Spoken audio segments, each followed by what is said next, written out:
Y yo digo alto y claro que la primera medida que vamos a poner en marcha en cuanto empecemos a gobernar este país a partir de noviembre de 2015 es derogar la reforma laboral. Eso es lo que vamos a hacer.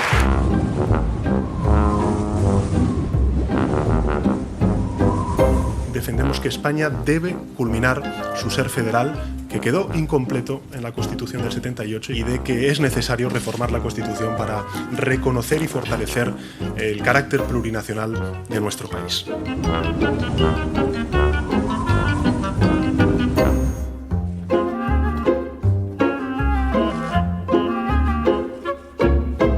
Por ejemplo, en las cuestiones del alquiler de la vivienda, ha habido cosas que ellos nos han propuesto que nosotros considerábamos que no eran realizables, porque era un intervencionismo del mercado que, lógicamente, a los propietarios les ponía en una situación complicada. Las grandes empresas y los contribuyentes con más ingresos van a tener que hacer un esfuerzo suplementario en la sostenibilidad de nuestras cuentas públicas.